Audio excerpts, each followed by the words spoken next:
la nuit où mon mariage s'est terminé. Personne ne s'en est rendu compte, pas même moi au début. Cela ne s'est pas soldé par une bagarre spectaculaire ou une confession en larmes. Il s'est simplement déplacé comme une fissure capillaire, se brisant de plus en plus profondément à travers quelque chose que vous pensiez incassable. Notre maison brillait ce soir-là, palpitant de fausses félicitations et de rires creux, alors que Marissa Hall, ma femme, ma partenaire depuis près d'une décennie, s'est organisée une soirée de promotion surprise. Surprise, bien sûr, ce qui signifie qu'elle a organisé elle-même chaque détail et a été choquée lorsque tout le monde a sauté de derrière l'îlot de cuisine. L'invité a afflué comme un raz-de-marée, plein de champagne bon marché et de la playlist organisée par Marissa.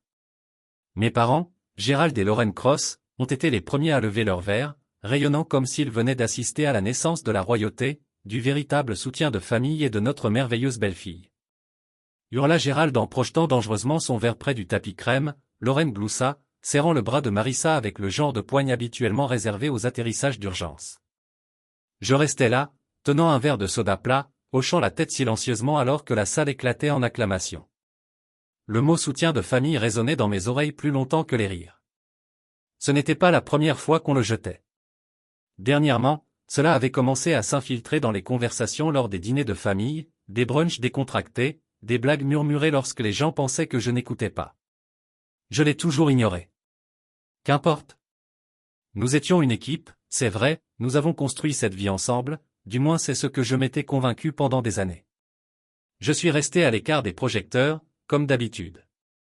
Marissa était drapée au centre de chaque photo, de chaque histoire, de chaque souvenir créé. Cette nuit-là, je flottais au bord des conversations, une ombre à peine remarquée, même lorsqu'il posait pour des photos de groupe, bras autour de l'autre, coupe de champagne levée bien haut. C'était comme si je ne faisais pas partie du récit. J'étais juste le bruit de fond, l'homme qui tenait la caméra au lieu d'être dans le cadre. Vers minuit, après que la dernière tranche de gâteau ait été abandonnée dans des assiettes en carton et que le reste de la fausse adoration ait séché, je me suis retrouvé seul dans la cuisine à gratter le glaçage du comptoir avec le tranchant d'une fourchette. Marissa entra, toujours bourdonnante d'attention, un petit sourire suffisant au coin de sa bouche. Elle portait toujours sa nouvelle robe de promotion, un numéro rouge serré qu'elle avait débité sur notre carte commune. Sans prendre la peine de le mentionner. Elle s'est soudée à moi comme une reine, s'adressant à l'aide. Et c'est à ce moment-là qu'elle me l'a tendu, un t-shirt soigneusement plié. Au début, je clignais des yeux, confus, jusqu'à ce que je le déplie et lise les lettres noires en gras qui s'étendaient sur le tissu, le perdant de la maison. J'ai ri au moins, je pense que c'était un rire. Cela semblait creux, même à mes propres oreilles. Marissa rit aussi, jetant ses cheveux par-dessus son épaule de cette manière pratiquée qui me faisait mal à la poitrine d'affection. C'est une blague. Bébé, gazouilla-t-elle, tapotant ma poitrine comme si elle récompensait un golden retriever qui se retournait sur commande. Allégez-vous. J'ai souri, un sourire poli et mécanique, qui n'a touché ni mes yeux ni mon âme. J'ai tenu le t-shirt en place pendant une seconde de plus, le laissant battre sous la brise du ventilateur suspendu, avant de le plier à nouveau soigneusement et de le poser sur l'îlot de marbre. À l'intérieur, quelque chose a bougé, a cliqué comme un déverrouillage sécurisé. Pas de colère, pas même de tristesse, juste de la préparation, une clarté calme et brûlante qui a traversé les couches de déni dans lesquelles je m'étais enveloppé au fil des années. Ce n'était pas un moment isolé. C'était le point culminant de 1000 petites trahisons, de chaque ricanement, de chaque commentaire désobligeant, de chaque fois qu'elle avait choisi les applaudissements plutôt que le partenariat. Je n'étais pas en colère, je n'étais pas blessé, j'en avais fini. Le plus étrange était à quel point cela semblait facile une fois la décision cristallisée. Je ne suis pas sorti en trombe, je n'ai pas crié ni claqué les portes. J'existais simplement dans un espace qui ne m'appartenait plus, sachant que je l'avais déjà quitté dans tous les sens qui comptaient.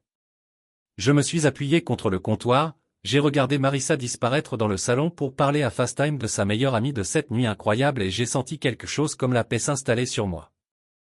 L'homme dont elle se moquait, le soi-disant perdant, était déjà parti. Elle ne l'avait tout simplement pas encore remarqué. Plus tard dans la nuit, après qu'elle se soit évanouie avec un verre de vin toujours à la main, je me suis assise seule dans notre chambre. Le t-shirt était soigneusement plié à côté de moi sur le lit. J'ai tracé les lettres du bout des doigts, ne ressentant rien, ni rage, ni amertume, juste un bourdonnement constant d'inévitabilité. J'ai pensé aux années que nous avions passées ensemble, aux rêves que nous partagions autrefois, ce qui s'était tranquillement transformé en quelque chose que j'avais à peine reconnu. J'ai pensé à l'homme que j'étais et à l'homme que j'étais prêt à devenir. Pas pour elle, pas pour l'approbation des parents, des collègues ou des étrangers sur les réseaux sociaux. Pour moi. J'ai glissé le t-shirt dans le tiroir du bas de ma commode, pas comme souvenir, comme rappel. Un rappel que ce soir, dans une maison pleine de bruit et de célébrations creuses, la vraie victoire se déroulait tranquillement, invisiblement. Sous la surface, j'avais souri poliment, mais à l'intérieur j'avais déjà commencé à m'éloigner. Le lendemain matin, la lumière du soleil s'est intensifiée et a traversé les stores, découpant la pièce en bandes de lumière et d'ombre. Marissa était déjà réveillée, perchée devant son miroir de courtoisie, frisant ses cheveux avec les mouvements lents et exercés de quelqu'un se préparant pour une audience. Je restai un moment immobile, regardant le plafond, sentant le poids du jour s'appuyer sur moi comme une main lourde et invisible. Aujourd'hui était le jour où tout allait changer. Aujourd'hui, c'est le jour où j'ai arrêté de vivre sous la coupe de quelqu'un d'autre. Je me levai tranquillement, faisant attention à ne pas déranger la fragile pièce du matin. Marissa m'a à peine regardé, trop occupée à fredonner une chanson pop stupide. Alors qu'elle se sculptait en la femme que le monde adorait, son reflet lui fit un clin d'œil, un sourire. Narquois satisfait et sûr de lui se dessinant sur ses lèvres. Elle n'avait aucune idée de ce qui allait lui arriver, aucune idée que le piédestal qu'elle avait passé des années à construire était sur le point de s'effondrer sous ses talons de créateur. Je me dirigeai vers le placard et sortis ma mallette. C'était déjà plein à craquer. Je l'ai préparé il y a des semaines, en rangeant chaque document, chaque dossier soigneusement étiqueté, chaque enregistrement gravé sur de petites clés USB élégantes. Dans la poche latérale, mon ordinateur portable était chargé et prêt, son écran brillant faiblement avec le brouillon d'un email dont l'envoi était prévu à 8h30 exactement, la dernière partie d'un plan que j'avais nourri en silence, un geste prudent à la fois. Marissa, inconsciente, se pencha plus près du miroir, plissant ses lèvres pour appliquer une couche de rouge à lèvres qui criait confiance et autorité. Elle ressemblait tout à fait à la reine qu'elle croyait être dans le passé. Cette image aurait fait gonfler mon cœur de fierté. Aujourd'hui, ça m'a laissé froid, grand jour. Gazouilla-t-elle sans se retourner, sa voix légère et dégoulinante de fausse douceur. Tu iras bien sans moi ce soir. Encore un dîner de réseautage. Il ne s'agissait pas d'un anniversaire oublié. Il s'agissait d'années d'érosion, de petites coupures qui m'avaient finalement saigné à blanc. Et maintenant, debout ici dans la lumière fraîche et stérile du matin, j'ai réalisé que je n'étais pas celle qui avait rien perdu. Fourre-tout noir qui a probablement coûté plus cher que ma première voiture, et l'a jeté sur son épaule d'un geste expérimenté. Alors qu'elle se dirigeait vers la porte, elle a lancé un sourire narquois par-dessus son épaule, une petite danse de victoire privée qu'elle exécutait tous les matins, comme si me laisser derrière était une sorte de prix, a-t-elle dit en disparaissant dans le couloir. Avec un clic de talon haut sur le bois dur, la porte d'entrée claqua. Le silence engloutit la maison. J'ai jeté un coup d'œil à l'horloge, 8h29. Je m'assis à la table de la cuisine, les doigts tambourinant légèrement sur la surface en chaîne polie, écoutant le tic-tac régulier de l'horloge murale comptant les dernières secondes, 8h30. L'écran de l'ordinateur portable clignota, confirmant que l'email programmé avait été envoyé. J'ai fermé l'appareil avec un claquement doux et décisif et j'ai expiré lentement, sentant l'air quitter mes poumons comme une lente fuite d'un pneu qui était sous pression depuis bien trop longtemps. De l'autre côté de la ville, dans les élégantes tours de verre de l'immeuble de bureau de Marissa, une ondulation avait déjà commencé. Une tempête silencieuse se rassemblait. Son patron, Simon Keane, l'homme qu'elle louait et flirtait sans cesse lors des fêtes d'entreprise, pensant que je ne l'avais pas remarqué, serait le premier à ouvrir le dossier. Des comptes détaillés, des preuves irréfutables, des noms, des dates, des numéros, toutes les pièces dont ils avaient besoin pour découvrir la vérité. Marissa n'avait pas gravi les échelons uniquement grâce à son génie. Elle avait marché sur les autres pour le faire, enterré les plaintes, truqué les chiffres, rogné sur les raccourcis et souri gentiment à chaque mensonge. À 9h précises, mon téléphone sonna sur la table, vibrant contre le bois comme un insecte piégé. Je l'ai laissé bourdonner, le premier d'une longue série que j'ai connue. J'ai regardé l'écran s'allumer avec son nom, Marissa. Un nom qui évoquait autrefois de la chaleur ne suscitait plus qu'un détachement clinique cool. Le bourdonnement s'arrêta, puis reprit presque aussitôt. J'ai pris une autre gorgée lente de mon café, en savourant la simple amertume moulue de celui-ci, la liberté. Il s'est avéré qu'il avait un goût de rôti noir colombien avec un soupçon de rébellion. Vers 9h05, les appels arrivaient plus vite, s'empilaient les uns sur les autres, en une cascade effrénée. J'ai retourné le téléphone pour ne pas voir l'écran. Je n'avais pas besoin d'entendre la panique dans sa voix. Je pouvais l'imaginer assez bien, la hauteur montante, les bords effilochés d'un calme soigneusement construit se déchiquetant sous la pression. Elle serait d'abord confuse, puis en colère, puis terrifiée. À 9h15, un autre bus. Je l'ai ignoré. Je l'imaginais convoquée dans la salle du conseil d'administration, une salle qu'elle se vantait autrefois de diriger, maintenant face aux hommes et aux femmes qui avaient reçu des preuves de sa trahison. J'ai imaginé le visage suffisant de Simon King se transformant en une fureur froide alors qu'il réalisait combien de problèmes elle avait créés, à quel point elle avait rendu l'entreprise vulnérable. Marissa avait passé si longtemps à croire qu'elle était intouchable. Elle avait tort. La maison restait immobile, l'horloge qui tournait, ma seule compagnie. C'était étrange à quel point c'était paisible de savoir que le chaos fleurissait ailleurs, loin de chez moi. J'ai fini mon café, rincé la tasse dans l'évier et rangé mon ordinateur portable avec le même soin qu'on prend pour plier un drapeau, précis, respectueux, définitif. Au moment où j'ai quitté la maison, Marissa avait envoyé 23 SMS et appelé 14 fois. Je n'ai répondu à aucune d'entre elles. Je n'avais pas l'intention de répondre, pas aujourd'hui, ni plus jamais, à moins que cela ne serve à quelque chose. La tempête s'était déchaînée et, pour une fois, je n'étais pas celui qui restait debout dans les décombres. C'était moi qui avais tiré le premier fil et j'étais prêt pour tout ce qui allait suivre. Ce qui est drôle dans le chaos, c'est à quel point on se sent calme quand on n'est pas celui qui y est pris. J'ai regardé les notifications sur mon téléphone s'accumuler, message après message, message vocal après message vocal, chacune plus frénétique que la précédente. Je n'ai répondu à aucune d'entre elles. Au lieu de cela, j'ai glissé mon téléphone dans la poche de ma veste, je suis sorti dans l'air frais du matin et j'ai continué ma journée comme si c'était n'importe quel autre mardi. Premier arrêt, Leia Café, un petit endroit confortable niché entre les imposants bâtiments gris du centre-ville. C'était un endroit que Marissa n'avait jamais visité, une ville trop petite à son goût, et c'était exactement pour ça que je l'aimais. Au moment où j'ai franchi la porte, la cloche a sonné doucement et l'odeur du café frais et des brioches à la cannelle m'a enveloppé, comme celle d'un vieil ami de confiance. Leia elle-même m'a fait signe derrière le comptoir, « Bonjour, beau, d'habitude, faire un double », dis-je avec un petit sourire. Elle a ri et s'est mise au travail. Je me glissai dans ma cabine préférée près de la fenêtre, le siège en cuir grinçant familièrement sous moi. Dehors, la ville bourdonnait. Des gens se précipitaient vers des réunions, vers des vies qu'ils pensaient contrôler. J'ai siroté mon café. Lentement, savourant chaque instant de calme, chaque seconde de liberté qui s'épanouissait tranquillement en moi. Mon prochain rendez-vous était à quelques pâtés de maison, une réunion que j'avais organisée depuis des mois, une brique à la fois. Archer Rennes, mon avocat, attendait déjà dans son bureau lorsque je suis arrivé. Archer n'était pas tapa accent grave-l'œil. Il ne portait pas de costume de marque et ne conduisait pas de voiture qui criait de l'argent. Il était calme, méthodique, le genre d'homme qui bâtissait des victoires grâce à la patience et à la paperasse. Le genre d'allié dont on avait besoin lorsqu'on démantelait un empire de l'intérieur. Nous nous sommes assis l'un en face de l'autre, l'épaisse table en chaîne entre nous jonchée de piles de documents bien rangés. Archer a tapoté un dossier en papier cartonné. C'est fait, dit-il, simplement signé, scellé et à toute épreuve. Si elle essaie de contester, elle perdra courage. J'acquiesçai, sentant une tranquille satisfaction s'installer dans mes os. Dans l'entreprise, il sourit d'une rare lueur de fierté, illuminant son visage habituellement stoïque. Votre serrure, votre crosse et votre barillet. Les signatures finales ont eu lieu hier. Depuis ce matin, vous contrôlez 51% de la société mère. C'était un moment que j'avais imaginé depuis longtemps, mais maintenant qu'il était là, il ne me paraissait ni bruyant ni victorieux. C'était inévitable, naturel, comme enfiler des chaussures qui m'attendaient depuis toujours. J'ai passé l'heure suivante à signer les documents finaux, à boucler les boucles, à resserrer tous les filets juridiques qui devaient être sécurisés.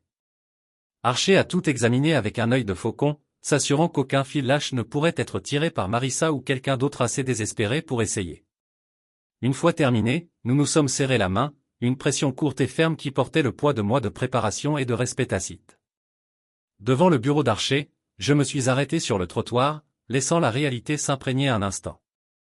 Je pouvais sentir l'effet d'entraînement se propager déjà à travers le monde de Marissa, démolissant la façade soignée qu'elle avait construite. Elle pensait qu'elle était la reine de son château, mais elle n'a jamais remarqué que les fondations pourrissaient sous elle. Et le meilleur, c'est que je n'étais pas seulement le messager qui portait le coup. J'étais l'architecte de tout l'effondrement. Simon Keane, l'homme auprès duquel Marissa avait passé des années à rechercher l'approbation, avait reçu le dossier à 8h30 exactement comme prévu. Mais ce qu'il ne réalisait pas encore en tout cas c'est que le dossier ne provenait pas d'un mari amer et trahi en quête de vengeance. Non, cela venait de l'homme qui possédait désormais la société même que Simon pensait diriger.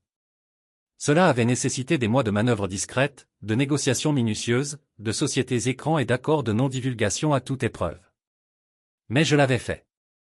J'avais acquis la société mère, la société qui contrôlait l'entreprise pour laquelle Marissa travaillait, sans que personne ne s'en rende compte. Ma main était derrière l'achat.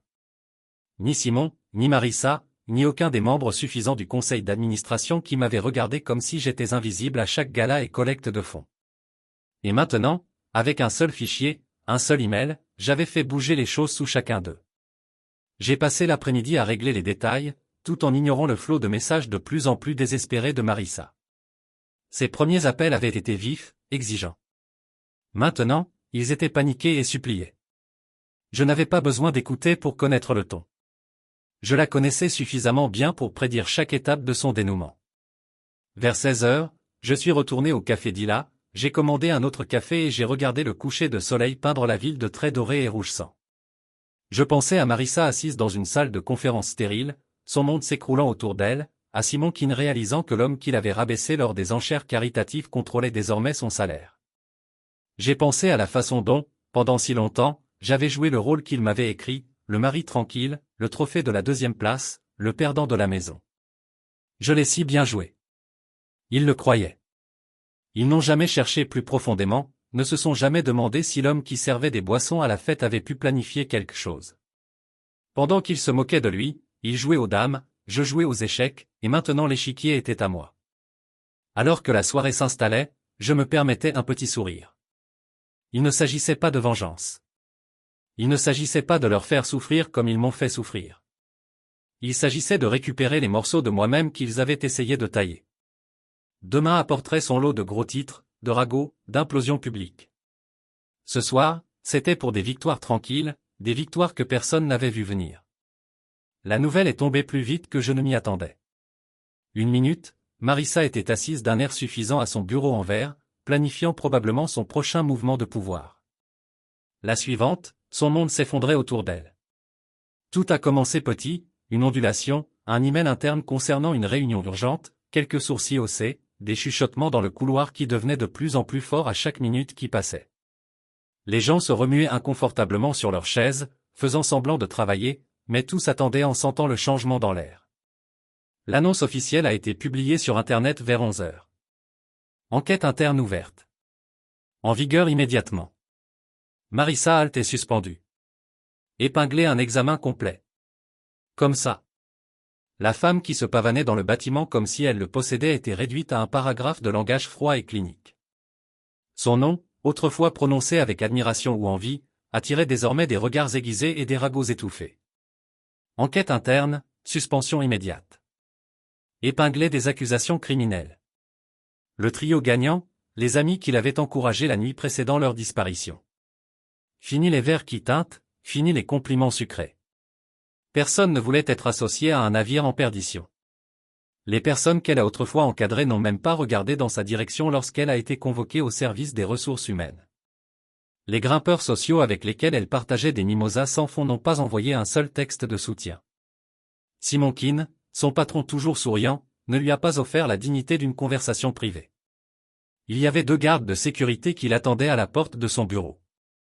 Elle n'avait pas le droit de toucher à ses dossiers. Elle n'était même pas autorisée à récupérer ses affaires personnelles sans surveillance. Tout ce qu'elle avait construit, chaque illusion de contrôle du pouvoir, s'est effondré sous les lumières fluorescentes. On lui a remis une seule boîte en carton. Pas de fête d'adieu, pas de montre en or, pas de discours creux sur un nouveau départ, juste une boîte et un public croissant faisant semblant de ne pas la regarder alors qu'elle marchait dans le couloir qu'elle commandait humiliée. Pendant ce temps, j'étais assis confortablement dans mon bureau à domicile, un verre tranquille à la main, regardant tout se dérouler sur les caméras de sécurité cachées que j'avais installées il y a des mois. Des caméras qu'elle n'avait jamais remarquées, des caméras sur lesquelles elle ne se souciait jamais de poser des questions.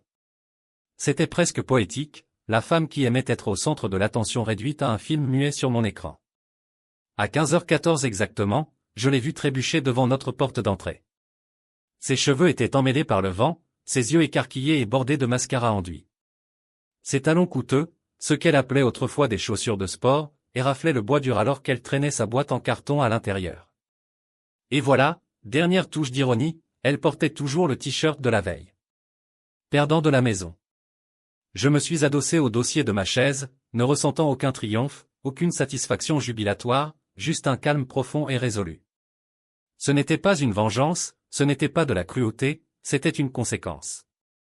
Elle laissa tomber la boîte sur le canapé avec un bruit sourd et resta là, se balançant légèrement, comme si elle essayait de se réveiller d'un mauvais rêve. Je l'ai regardée jeter un coup d'œil autour de la pièce comme si elle s'attendait à ce que quelqu'un peut-être que j'intervienne et répare tout, mais personne n'est venu, pas cette fois. Elle sortit son téléphone et le regarda longuement avant de le jeter à travers la pièce. Il a rebondi sans danger sur un coussin et a atterri avec un bruit sourd. Une autre petite explosion impuissante dans une longue chaîne d'entre elles. Je n'ai pas bougé, je n'ai pas pris mon propre téléphone, je n'ai pas envoyé de SMS ni passé d'appel pour la surveiller. Elle était au-delà de mon aide. Elle avait choisi cette voie bien avant aujourd'hui. Chaque mensonge qu'elle racontait, chaque petite manipulation, elle pensait que j'étais trop stupide pour le remarquer, chaque fois qu'elle me traitait comme un accessoire plutôt que comme un partenaire. Elle a pavé cette route brique par brique. Tout ce que j'ai fait, c'est la laisser descendre. Sur le flux de la caméra, elle s'est effondrée sur le sol à côté du canapé, enfouissant son visage dans ses mains. Ses épaules tremblaient de sanglots silencieux, mais j'ai coupé le son. Je n'avais pas besoin de l'entendre pour savoir exactement ce qu'elle ressentait, la peur, la solitude, la prise de conscience écrasante que le monde qu'elle avait construit était fait de papier et non de pierre. Pendant longtemps, je suis resté assis là à siroter mon verre, à regarder la femme qui se considérait autrefois comme invincible a finalement réalisé qu'elle ne l'était pas, a finalement réalisé qu'elle était humaine, et les humains saignent lorsque les murs s'effondrent. Marissa a essayé de faire irruption dans mon bureau comme elle le faisait autrefois, comme la femme qui détenait autrefois toutes les clés et tous les mots de passe, mais la porte n'a pas bougé. Elle a fait trembler la poignée, a cogné sa paume contre le bois et a même crié mon nom. La serrure a changé il y a des semaines sans qu'elle s'en aperçoive. Tenu bon. Je me suis assis à l'intérieur, calme, laissant ses coups frénétiques résonner dans les couloirs comme un orage lointain. Je n'avais pas besoin de fuir. Quand elle a réalisé que je ne venais pas, elle a frappé plus fort. Sa voix était aiguë et désespérée, s'effilochant sur les bords, « Ouvre cette foutue porte. Nous devons parler. Tu ne peux pas me laisser comme ça. » Je me suis penché en arrière sur ma chaise et j'ai écouté. Une fois que ces mots auraient déclenché quelque chose en moi. J'ai besoin d'arranger les choses, de tout améliorer, de maintenir la paix, peu importe le prix personnel, mais plus maintenant. J'avais enfin appris. Certains incendies ne sont pas destinés à être éteints, certaines maisons sont destinées à brûler. Lorsque les coups cessèrent, il y eut un long silence. Je l'imaginais là, le front plaqué contre le bois, essayant d'invoquer les bons mots, les bonnes astuces. Elle pensait qu'elle pouvait encore me manipuler et que si elle pleurait assez fort et promettait assez gentiment, j'ouvrirais la porte et lui donnerais les outils pour reconstruire la tour qu'elle a elle-même renversée. Mais les documents étaient déjà remplis, les démarches étaient déjà faites. Je n'avais plus besoin de sa permission. Elle essaya ensuite l'entrée arrière, traversant la cuisine en trombe, s'attendant à trouver une faiblesse, une fissure dans l'armure. C'est à ce moment-là qu'elle a vu les papiers du divorce, là où je les avais laissés, soigneusement posés sur le comptoir en marbre, à côté des restes du gâteau de fête qu'elle avait si fièrement exposé la veille. C'était presque cruel, la façon dont les décorations de fête persistaient dans l'air, les ballons décolorés tombant, malheureusement, des morceaux de paillettes accrochés au coin. Célébration un soir, condamnation le lendemain. Le contraste a dû la vider. J'ai regardé depuis le flux de sécurité alors qu'elle s'approchait de la table, lentement, c'est pas instable. Elle ramassa les papiers en serrant la main, parcourant la première page, sa bouche bougeant sans un mot. Puis son regard se tourna vers la tranche de gâteau restant encore sur son carton doré. Les mots « Félicitations, Marissa » sont tombés dans l'oubli au fil d'une nuit amère et sans fin. Ses mains tremblaient. Elle a laissé tomber les papiers comme s'ils lui brûlaient les doigts. Elle a dû penser qu'elle pourrait se retirer à l'étage, se regrouper, appeler quelqu'un, ses parents, sa sœur, cet ami avocat. Elle se vantait toujours de le savoir. Mais à l'étage, la réalité était encore plus dure. Elle n'avait plus rien à quoi s'accrocher à la maison. La maison pour laquelle elle s'était autrefois battue bec et ongles contre moi. La maison qu'elle avait transformée en arme à chaque dispute, dont elle se vantait auprès de tous ses collègues envieux, n'était plus la sienne. Il y a des mois, j'avais discrètement transféré l'acte dans une fiducie privée alors qu'elle n'avait aucun droit sur One. Elle ne l'avait même pas remarqué parce qu'elle était trop occupée à gérer son Instagram. Une vie parfaite. C'était légal, c'était contraignant et c'était hermétique. Les comptes communs que nous partagions autrefois, ont disparu, vidés et transférés dans des investissements sous mon seul nom. Tout est légal, tout est méticuleux. J'avais suivi chaque étape à la lettre, chaque œil pointé, chaque thé croisé. Elle ne pouvait même pas m'accuser de vol. Elle avait passé des années à me laisser gérer les finances parce que l'argent était ennuyeux. Non, ce n'était pas seulement ennuyeux, c'était fatal. Lorsqu'elle réalisa l'ampleur de tout cela, elle s'effondra par terre, au centre de la cuisine. Les documents s'étalaient autour d'elle comme des feuilles mortes. Elle a sangloté fort, déchirant des sanglots qui m'auraient autrefois fait craquer en plein milieu. Mais maintenant, je ne ressentais rien. Pas de colère, pas de pitié, pas même de satisfaction. Ce n'était pas de la cruauté, c'était de la justice. J'ai pensé à toutes les fois où je m'étais tenu exactement là où elle était maintenant, brisée, ignorée, implorant un soupçon de respect, un éclair de reconnaissance. J'ai pensé aux fois où elle a levé les yeux au ciel devant mes idées, s'est moquée de mes rêves, m'a abattu devant des amis sous couvert de plaisanterie. J'ai pensé aux nuits où je restais éveillé en me demandant ce que j'avais fait de mal, pour ensuite réaliser que je n'avais rien fait de mal à part faire confiance à la mauvaise personne. Et maintenant nous y étions. Elle avait construit une vie sur moi en utilisant ma loyauté comme un échafaudage. Et quand elle a pensé que la structure était suffisamment stable, elle m'a mis de côté. Elle a oublié la règle la plus importante, il ne faut pas détruire les fondations en espérant que la maison tiendra debout. Finalement, ses sanglots se sont transformés en hoquets silencieux. Je la voyais affalée contre l'île, du mascara coulant sur ses joues, le regard vide. Le téléphone était toujours posé sur le canapé où elle l'avait jeté des heures plus tôt, bourdonnant de temps en temps de messages. Elle n'avait pas la force de répondre. Une partie de moi s'attendait à ce qu'elle se mobilise, qu'elle fasse appel à son côté vif et manipulateur et qu'elle propose une contre-attaque. Mais assise là, entourée des décombres, elle avait l'air petite, diminuée, pas la silhouette imposante qui avait autrefois dominé chaque partie de ma vie, juste une personne imparfaite, effrayée, seule. Je me levai de ma chaise et me dirigeai vers la porte d'entrée, sortant. Pour la première fois depuis des heures, le soir. L'air était frais contre ma peau, le ciel s'assombrissant d'un violet doux et meurtri. J'ai inspiré profondément, laissant l'air frais remplir mes poumons, éliminant les derniers restes de l'homme que j'étais à l'intérieur de la maison. Marissa s'effondrait encore dehors. J'étais déjà en train de reconstruire. Ni avec elle, ni pour elle.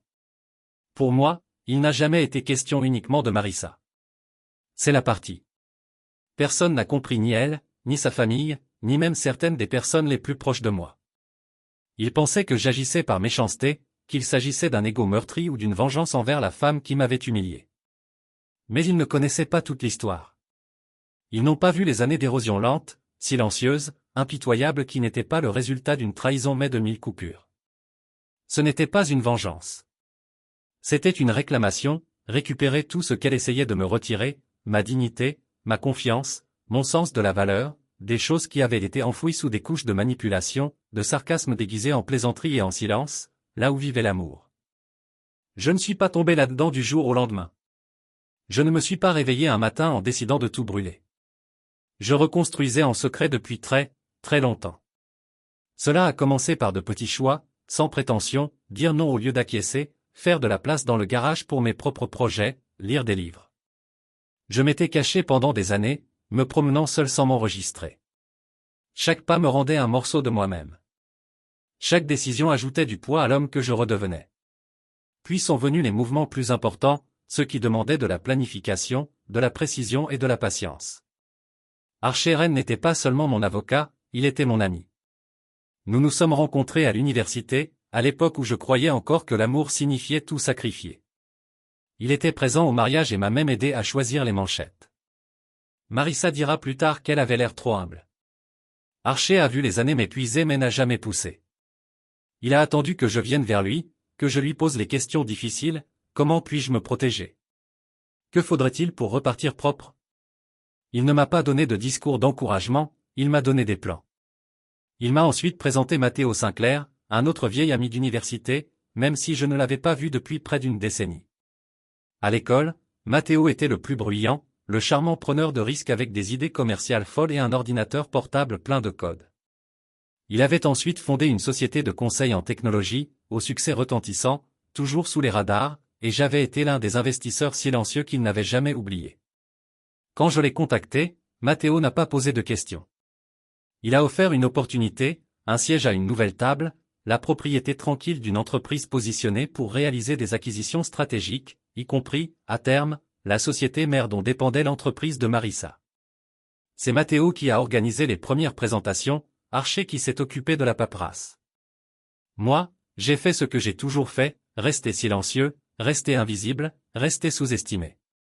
C'était le secret. Marissa et son monde ne m'ont jamais vu venir. Simon Keane était le genre d'homme qui n'apprenait à parler qu'en s'entendant parler. Il ne m'a pas simplement négligé, il m'a complètement rejeté. Lors des fêtes d'entreprise, il me passait un bras autour de l'épaule, un verre de scotch à la main, et me demandait si je faisais toujours ce projet de maison, comme si j'étais un amateur bien nourri maintenu à flot par son cadre supérieur. Il n'aurait jamais imaginé que je deviendrais l'homme qui signerait ses chèques. Le jour où nous avons finalisé l'acquisition, je n'ai même pas assisté à la réunion finale. Matteo l'a fait. Archer était là aussi. J'ai regardé la poignée de main se produire via une liaison vidéo sécurisée tout en sirotant un café dans ma cuisine. Pas de fanfare, pas de feu d'artifice, juste du business. C'est le problème du vrai pouvoir. C'est calme, mesuré, efficace. Une fois l'acquisition finalisée, la phase suivante a commencé. Les documents que nous avons envoyés à Simon, les dossiers détaillant la mauvaise conduite de Marissa, n'étaient pas qu'une bombe stratégique. Ils étaient le reflet de tout ce que j'avais enduré, chaque rapport falsifié, chaque plainte muette. Elle l'avait enterrée avec charme et intimidation. Il ne s'agissait pas de la détruire. Il s'agissait de dénoncer le mensonge sur lequel elle avait bâti son succès. Et ça a marché. Les retombées se sont propagées comme une traînée de poudre, non seulement à travers son entreprise mais à travers l'ensemble de l'industrie. Les chuchotements commencèrent, était-ce vrai? Est-ce qu'elle a vraiment fait tout ça? Comment se fait-il que personne n'ait compris cela plus tôt? Je n'ai répondu à aucune d'entre elles. Je n'en avais pas besoin. Les preuves étaient plus éloquentes que je ne le pourrais jamais. Mais le véritable changement, le plus profond, était interne. Je ne bronchais plus quand les gens me regardaient. Je ne m'excusais plus de prendre de la place, de parler franchement, d'avoir de l'ambition. Je me suis souvenu de ce que ça faisait d'avoir à nouveau un but, de se tenir sur un sol qui ne bougeait pas sous le poids de quelqu'un d'autre. Les amis qui sont restés là pendant les périodes sombres, ceux qui n'ont jamais jugé, ne m'ont jamais demandé pourquoi je restais si longtemps. Ils étaient toujours avec moi, et maintenant ils me voyaient me lever, non pas avec fanfare ou ego, mais avec une tranquille certitude. Je ne recherchais plus l'approbation. Je construisais quelque chose qui n'en avait pas besoin. Marissa, quant à elle, était toujours en spirale. Ses textes étaient devenus erratiques, apologétiques une minute, accusateurs la suivante. Nous étions partenaires, a-t-elle écrit. Comment as-tu pu abandonner tout ce que nous avions? L'ironie était suffocante. Elle n'a jamais réalisé que j'avais été abandonné il y a des années, non pas en action, mais dans le cœur. Elle avait cessé d'être mon partenaire bien avant que je ne cesse d'être son mari. Maintenant, j'étais l'homme qu'elle n'aurait jamais imaginé devenir, celui qu'elle essayait de garder petit, celui qui avait appris à jouer sur le long terme. Chaque regard suffisant qu'elle avait jamais jeté à chaque fois qu'elle se moquait de mes idées, chaque rire dédaigneux d'un dîner bondé, ils ont tous coûté un coup, et elle payait enfin la facture. Il ne s'agissait pas de vengeance, il s'agissait d'équilibre, et j'avais fini de vivre en déficit. Les textes ont commencé à changer le ton vers minuit. Au début, il n'était que de petits flashs effrénés, des pings désespérés éclairant mon écran de téléphone comme des lucioles mourantes. Je suis désolé, s'il vous plaît, parlons. J'ai fait une erreur. Je peux résoudre ce problème. J'ai tourné mon téléphone face contre la table de nuit et les ai laissés s'accumuler non lus, comme des feuilles se rassemblant dans une rue oubliée. Le matin, les messages passaient de la plaidoirie aux promesses de négociation. Elle ne pouvait pas garder l'espoir qu'elle ne méritait pas. Nous pouvons passer à travers cela. Nous sommes plus forts que cela. Je t'aime toujours. Tu es toujours mon mari. Cela signifie quelque chose de bien. C'est drôle comment les mots qui auraient pu me casser autrement me grattent à peine la surface. Je me suis assis sur le balcon, un café à la main, en regardant le lever du soleil à travers les toits de la ville. Il a peint le monde dans des teintes d'or et d'orange, croustillantes et propres, comme si vous me déshabillant à croire au nouveau début. Je n'étais plus en colère. Je n'étais même pas triste. J'avais simplement fini. Ce n'était pas seulement Marissa essayant de se remettre dans ma vie. Sa famille a également commencé, des textes de sa mère, de sa sœur, même de son père, des mêmes personnes qui ont une fois grillé son succès avec des lunettes étincelantes et m'ont appelé l'homme le plus chanceux vivant, comme si c'était un prix de consolation. Elle a traversé beaucoup de choses. Sa mère a écrit « Elle a besoin de toi ». Son père était moins sentimental, l'homme est réparé ceci avant de détruire votre mariage. Je ris quand j'ai lu celui-là. Un son court et sans humour qui résonnait autour du salon vide, détruisait le mariage. Ce pont avait brûlé bien avant de reprendre le match. Ils ne comprenaient pas. Ils ont vu les gros titres, le scandale, les chuchotements en ville et pensaient que la pire chose que Marissa avait perdue était sa carrière. Ils pensaient que la vraie tragédie était la chute de la grâce. Ils ne pouvaient pas comprendre la perte réelle, confiance, partenariat, le genre d'amour qui n'a pas besoin d'applaudissements pour se sentir réel. Cela avait disparu et rien ne pouvait le ressusciter. Les jours se sont brouillés ensemble, chacun une nouvelle couche de désespoir ajoutée à la pile. Les textes de Marissa ont grandi, plus erratiques.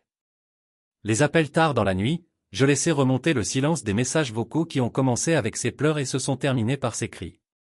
Tu es sans cœur, elle a craché dans un message, tu n'es pas l'homme que je me suis épousé.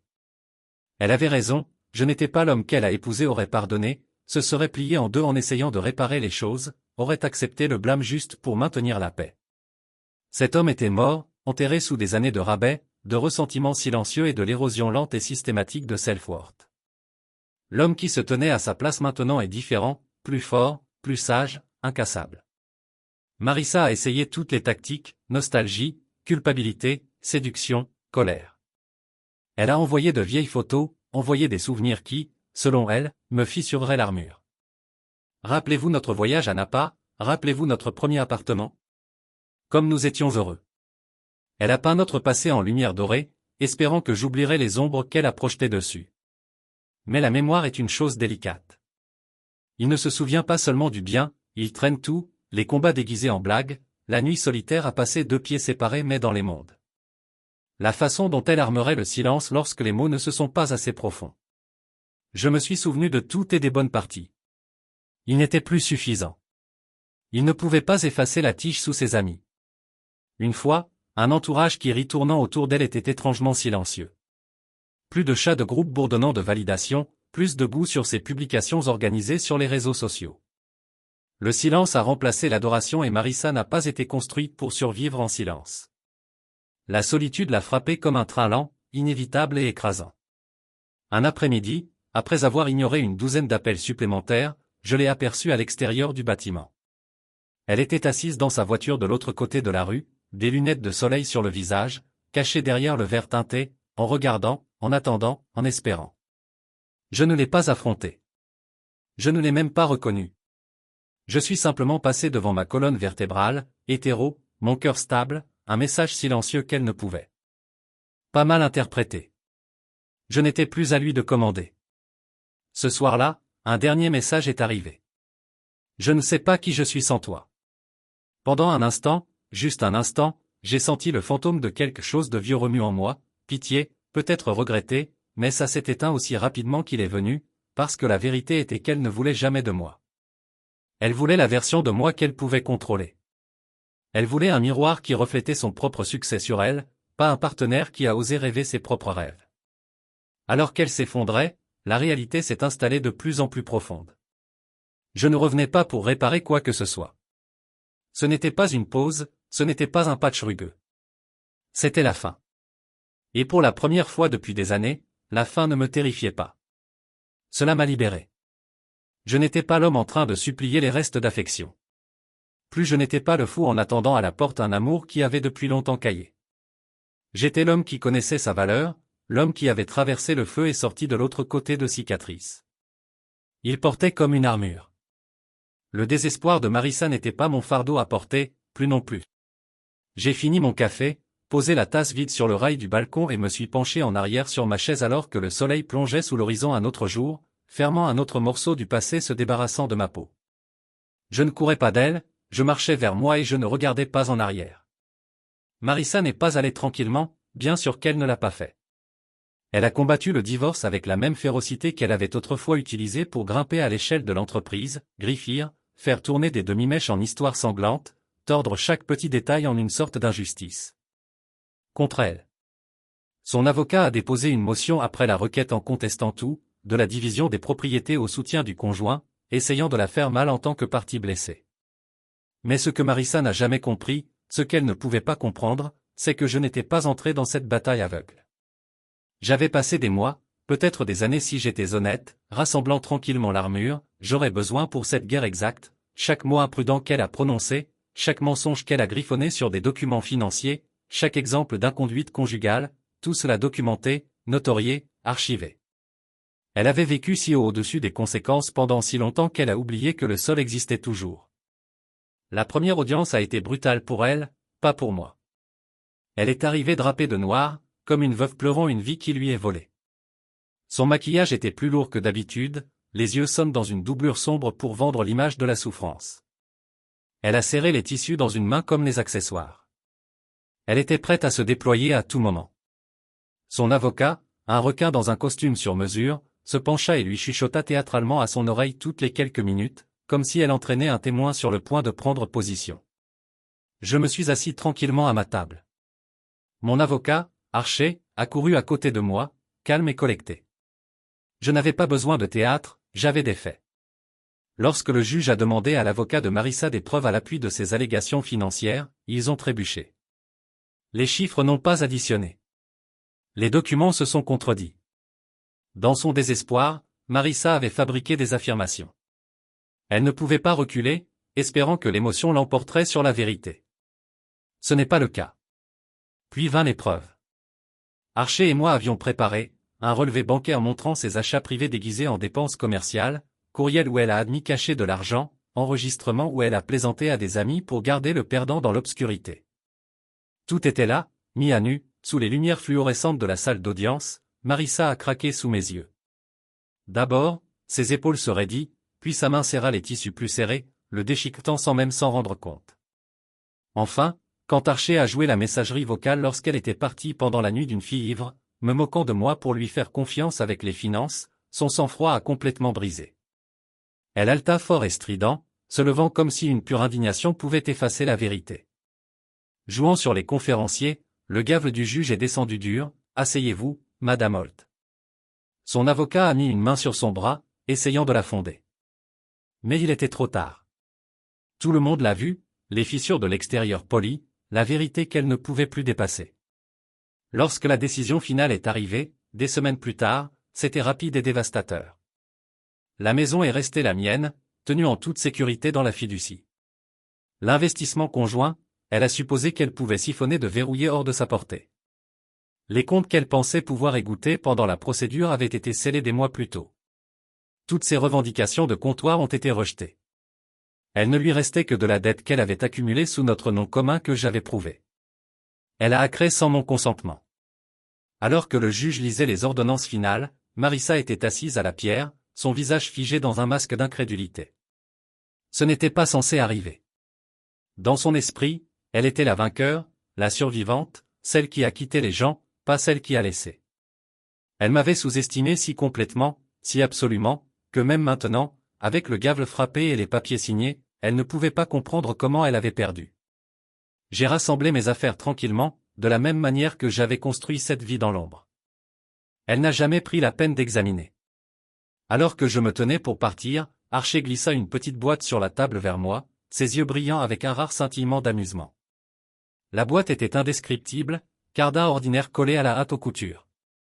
À l'intérieur, il y avait tout ce que Marissa avait été autorisée à garder de notre vie commune, une poignée de bibelots dont elle ne se souvenait même pas de revendiquer, une paire de lunettes de soleil, un ensemble de serviettes monogrammes de notre 2e anniversaire.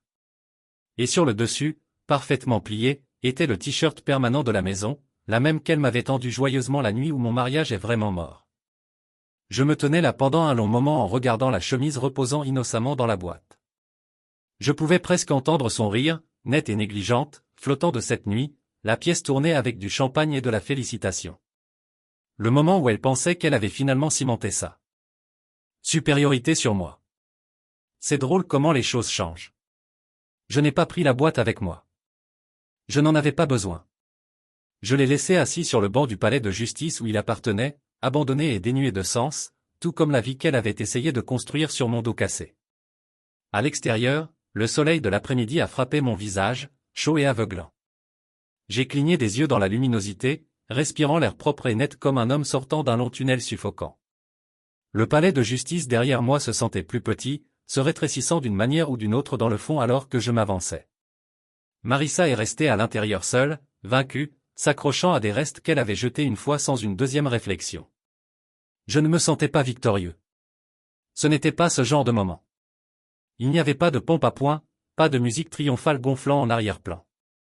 Ce que je ressentais était plus léger, comme quelqu'un qui portait une pierre lourde sur une montagne depuis des années et avait finalement atteint le sommet. Ne pas le réclamer, mais laisser aller la pierre aller et la regarder s'éloigner dans le vide ci-dessous. Le passé était des cendres maintenant, et je n'avais aucun intérêt à passer à travers eux. 6 mois plus tard, je me tenais sur le balcon de mon nouveau Penthouse, café à la main, regardant la ville s'étirer devant moi comme une toile sans fin. L'horizon était vivant, scintillant, respirant. Ce n'était pas seulement une vue, c'était un rappel. Un rappel que la liberté ne provenait pas de grands gestes ou de déclarations flashy. Cela est venu d'une persistance silencieuse et obstinée, de récupérer des morceaux de vous-même un souffle à la fois. L'entreprise que j'avais construite silencieusement, méthodiquement, tandis que Marissa avait poursuivi les promotions et les applaudissements, prospérait. Maintenant, c'était une machine alimentée à chaque instant. J'avais été négligé, sous-estimé, rejeté. Je n'avais pas besoin d'une newsletter de l'entreprise ou d'un bureau de coin fantasy pour valider mon succès. Mes victoires ne nécessitaient plus de public. Ils étaient réels, tangibles, construits sur des fondations que Marissa n'avait jamais pris la peine de voir.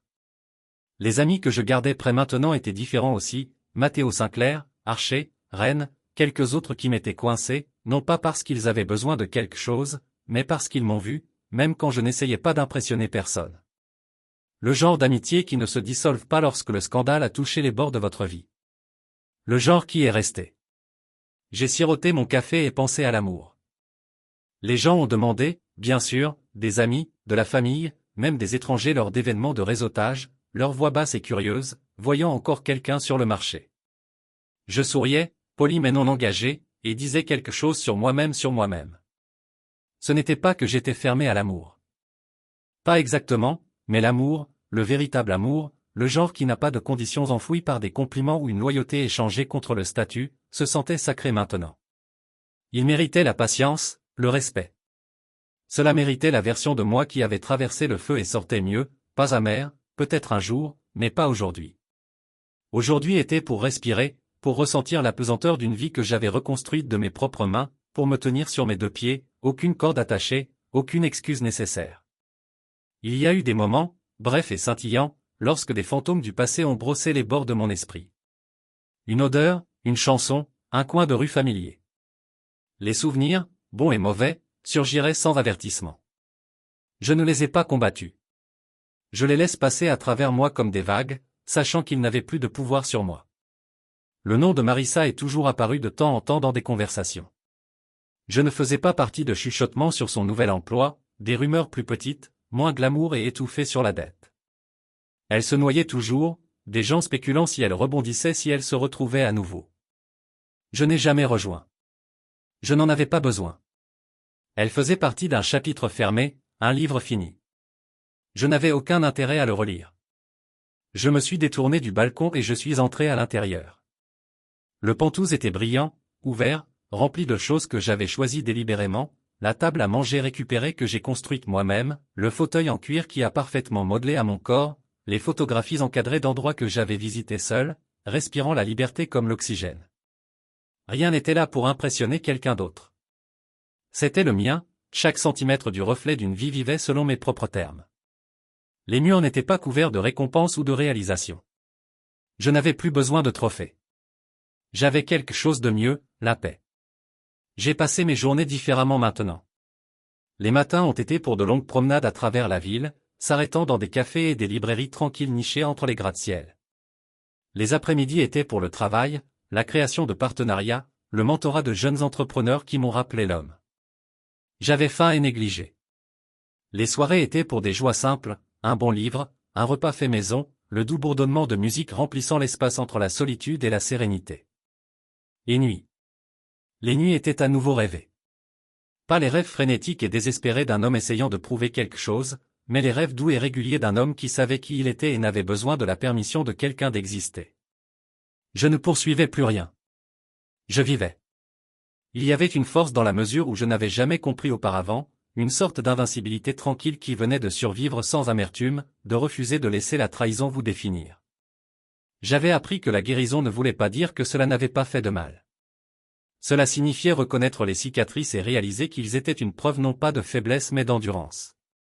Marissa m'a appelé une fois le perdant de la maison. Peut-être qu'elle l'a vraiment cru à l'époque. Mais debout là, le café se refroidissant dans ma main, la ville pulsant en dessous de moi, j'ai réalisé qu'elle ne m'avait jamais vu du tout. Elle avait vu ce qu'elle voulait voir, un espace réservé, un trophée, un pari sûr. Pas l'homme qui pourrait reconstruire une vie entière des cendres qu'elle a laissées, pas l'architecte de sa propre victoire. J'ai posé le café et j'ai traversé ma maison, les sols refroidissent contre mes pieds nus. Je m'arrêtai près de la fenêtre qui surplombait la rivière, la lumière du soleil brillant de l'eau comme des diamants dispersés. Il n'y avait pas de défilé célébrant cette vie que j'avais construite, pas d'ovation debout, juste le rythme régulier de mon cœur et la certitude silencieuse que j'étais exactement là où j'étais censé être, plus défini par la maison ou le mariage ou le titre. Quelqu'un d'autre m'a giflé dans un moment de cruauté. J'étais mon propre homme maintenant, et dans ma nouvelle vie, il n'y avait pas de place pour rien de moins. Le colis est arrivé un après-midi pluvieux, niché entre les factures et un catalogue trop cher. Je ne me suis jamais souscrit, pas d'adresse de retour, juste mon nom et mon script minutieux sur le devant d'une boîte brune ordinaire, le genre de choses que vous ignorez presque, jetez presque. Mais quelque chose à propos de l'écriture m'a donné une pause. Je me suis tenu dans le hall un instant, la pluie coulant de mon manteau, le son de la ville se faisait taire derrière le verre épais des fenêtres du Penthouse. J'ai porté la boîte à la cuisine et je l'ai ouverte avec un couteau à steak, prudent, lent. À l'intérieur, plié avec une précision étrange, se trouvait le t-shirt le perdant de la maison, et en dessous, une note manuscrite épinglée dans le même script délibéré, vous n'étiez jamais le perdant. Je ne pouvais tout simplement pas te voir, monsieur, je l'ai regardé pendant longtemps. Aucune fureur ne s'est élevée en moi, pas de chagrin, juste de l'immobilité, comme si quelqu'un avait recouvert une cloche dans une chapelle vide et est parti. Avant que l'écho ne disparaisse, j'ai atteint la boîte et tenu la chemise entre mes doigts. Le coton, doux, usé. Cela sentait encore légèrement comme son parfum, l'odeur d'une femme qui se tenait autrefois dans chaque pièce, qui croyait qu'elle était intouchable. Il fut un temps où quelque chose comme ça m'aurait aussi déchiré, un moment où sa reconnaissance, son regret, aurait été une bouée de sauvetage. Mais ce temps était passé. Je me suis dirigé vers la cheminée, j'ai retourné l'interrupteur et j'ai regardé les flammes craquer à la vie. Pas de cérémonie, pas d'hésitation. J'ai replié la chemise, je l'ai pressée à plat et l'ai placée dans le feu. Le coton a attrapé rapidement. Les lettres noires audacieuses bouclées et noircies, puis ont disparu dans un fumoir. Je l'ai regardé brûler jusqu'à ce qu'il ne reste plus rien. Pas de colère, pas de tristesse, seulement de la paix. Cette chemise avait autrefois été sa punk clean, symbole du peu qu'elle m'a vu, à quel point elle s'était convaincue que j'étais en dessous d'elle. Il avait vécu dans le tiroir comme une malédiction pendant des mois, puis plus tard un rappel, et maintenant il avait disparu, devenu H, comme toutes les autres illusions qu'elle a jamais tenues à propos de moi. La note que j'ai gardée, pas pour la nostalgie, pas pour le sens, mais parce que cela a prouvé quelque chose que je savais déjà. Même elle l'a vu maintenant. Elle savait qu'elle avait perdu, non pas parce que j'étais faible, mais parce que j'avais été forte en silence. Elle a joué vite, bruyant, sale. J'ai joué longtemps, lent et propre, et à la fin, son empire était des décombres. Le mien était plus grand que jamais. Checkmat, je me suis assis près de la fenêtre en regardant la pluie tracer des chemins tordus dans le verre. La ville s'estompa derrière elle comme une aquarelle. Au cours des 6 derniers mois, ils n'avaient pas seulement été le rétablissement, ils ont été une révélation. Chaque partie de ma vie est maintenant délibérée, choisie, gagnée. Le silence ne m'a plus fait peur, ça m'a nourri. Les gens parlent de fermeture comme si c'était un moment grand, une confrontation, une percée, un dernier revoir brûlant. Mais parfois, la fermeture est plus silencieuse que cela. C'est le silence après la tempête, la façon dont votre cœur ne circule pas lorsque leur nom clignote sur votre écran, la façon dont vous lâchez la version de vous-même qui en avait besoin pour valider votre valeur. Le message de Marissa n'était pas une réouverture de porte. C'était un dernier clou dans celui que j'avais déjà fermé. Quelles que soient les excuses qu'elle a offertes, quelle que soit la culpabilité qu'elle portait, c'était son fardeau, pas le mien. Je n'avais pas besoin de sa culpabilité. Je n'avais pas besoin d'elle pour me voir. Je m'étais déjà vu et c'était suffisant. J'ai repensé au début, dans la nuit de cette fête, le quatuor à cordes jouant pendant que je me tenais à l'extérieur, des feux d'artifice qui éclatent au-dessus d'une maison pour laquelle j'ai payé mais que je n'ai jamais été accueilli. Je me suis souvenu que le t-shirt était jeté entre mes mains comme une blague, le sourire narquois sur son visage, le verre de champagne tintant contre le comptoir en marbre pendant qu'elle riait avec des gens qui ne connaissaient même pas mon nom. C'était la nuit où mon mariage a pris fin. Mais c'était aussi la nuit où quelque chose d'autre a commencé, le long jeu, la stratégie, l'éveil. Des gens comme Marissa ont vécu pour les prochains applaudissements, la prochaine promotion, la prochaine chose brillante à suspendre devant un public. Mais j'ai appris que la vraie force n'avait pas besoin d'applaudissements. Il n'a pas fonctionné. Il s'est construit tranquillement, régulièrement, avec précision. Marissa pensait qu'elle jouait aux échecs, mais elle était trop occupée à montrer sa reine pour le remarquer. Je prenais des pions un par un jusqu'à ce que le conseil d'administration soit à moi et maintenant. Maintenant, je n'avais pas besoin de gagner. J'avais déjà, pas seulement en cours, pas seulement dans les comptes bancaires et les actifs et les gros titres, mais dans mon âme, je n'avais pas seulement une vie, mais un homme qui ne chassait plus les gens qui le faisaient se sentir petit, un homme qui ne mentionnait pas à être vu entièrement, qui ne pouvait même pas régler le procès de quelqu'un, un homme qui connaissait sa propre valeur si complètement, qui ne se regrettait même pas. Je me suis levé de la chaise, je me suis versé un verre et j'ai grillé tranquillement dans la pièce. Au perdant de la maison, j'ai chuchoté, un sourire curling sur les bords de ma bouche, puis j'ai ajouté doucement, avec révérence, à l'homme qui l'a dépassé. Le feu crépitait, la pluie a coulé et le monde extérieur a continué, ignorant que quelque part au-dessus des rues, un homme avait remporté sa victoire finale sans rage, sans cruauté, juste clarté et paix.